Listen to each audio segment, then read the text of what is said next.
Attention, à toutes les personnes qui me connaissent que sur YouTube, vous allez assister au résultat de ma transformation physique. Dans 3, 2, 1, tada! Bon alors aujourd'hui j'espère que vous allez bien, on se retrouve pour une nouvelle vidéo. Je vais vous raconter une histoire que j'ai trouvée sur un thread Reddit. Le thread s'appelle en toutes lettres Paranormal. Et aujourd'hui j'ai envie de vous raconter une histoire, je l'ai adorée. Changement d'ambiance. Ah voilà, là c'est un peu mieux.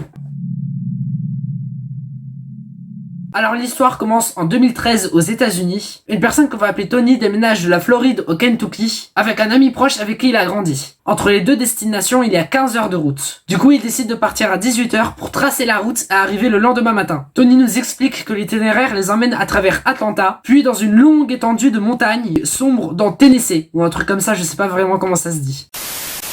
Et dans cette longue étendue de montagne, il n'y a pas de sortie pour la route, il n'y a pas de poste téléphonique et la route est très raide. Tony nous dit aussi que ça fait environ depuis 1 heure de route qu'il voit plein de panneaux qui disent « Pas de freinage en descente ». Parce que comme les descentes sont très raides, les freins risquent de se casser. Et en plus de ça, d'après ce qu'il a écrit, les routes sont gelées. Puisqu'on est en novembre aux États-Unis et qu'en plus il fait nuit. Vers 3 h du matin, Tony continue de conduire la voiture pendant que son ami dort à côté de lui dans le siège passager. Il commence à descendre une montagne assez raide comme toutes les autres, sauf que devant lui, il voit une grosse lumière qui grossit à fur et à mesure qu'il arrive. Mais là, notre petit Tony se rend compte que c'est une voiture en train de brûler dans des grosses flammes, près de la voie gauche au bas de la montagne. Bon, Tony ne veut pas rester les bras croisés, du coup il réveille son ami pour qu'ils puissent ensemble faire quelque chose. Même si pour Tony, c'est une évidence que la personne à l'intérieur de la voiture est morte à cause des flammes. Finalement, Tony comprend qu'il ne peut rien faire parce qu'il n'a aucun équipement pour l'aider. Et en plus, il semblerait que l'idée d'arrêter la voiture soit une mauvaise idée, parce que Tony et son ami se situent en bas de la montagne et une personne pourrait arriver sans les voir. Puisque même Tony a pris du temps à voir que c'était une voiture en flammes pendant la nuit. Et le pire, c'est que aucun des deux n'a de téléphone portable. Mais ils ont un coup de chance parce qu'ils voient un panneau indiquant qu'il y a une station-service où ils pourront justement demander de l'aide à la personne qui est là-bas. Ok, ils arrivent à la station-service et ils disent au gars qui y travaille ce qui s'est passé et qu'il appellerait un policier qui est dans ses contacts pour qu'il puisse venir les aider. Bon alors ça y est, le policier est arrivé en moins de 10 minutes et Tony et son pote lui disent exactement ce qui s'est passé. Mais le policier là, il est confus, il sait plus quoi dire, il s'interroge et ensuite le policier il dit « Pour me rendre à la station-service, j'ai employé le même chemin que vous et je n'ai rien vu. » Et pourtant, ils l'ont bien vu cet accident. Mais le policier, il dit bien la vérité parce qu'il n'y a pas d'autre sortie à moins de 15 km à la ronde. Et du coup, le policier, il dit qu'il lui aurait été impossible de rater une voiture incendiée. Bon, du coup, le policier, il demande aux deux potes s'ils ne prennent pas de la drogue. Et les deux potes vont assurer qu'ils ne prenaient rien. Après ça, les deux potes et le policier sont retournés voir le lieu de l'accident pour voir si la voiture en feu était là. Mais il n'y avait rien. Et depuis ce jour, Tony et son ami sont sûrs de ce qu'ils ont vu. Et ils précisent qu'ils sont quand même passés à moins de 3 mètres de la voiture en flammes. Ils ont clairement vu une voiture en train de brûler, mais apparemment, ce n'est jamais arrivé. Bon, du coup, c'est la fin de cette histoire. J'espère que ça vous a plu. Moi, personnellement, j'ai adoré le concept de vous raconter une histoire. C'est la première fois que j'en raconte une en vidéo, alors je sais pas si c'était bien ou non. Et du coup, sinon, c'est aussi la fin de cette vidéo. J'espère que ça vous a plu. Dites-moi en commentaire si vous voulez que je fasse d'autres histoires comme ça. Et sinon, bah moi, je vous dis ciao!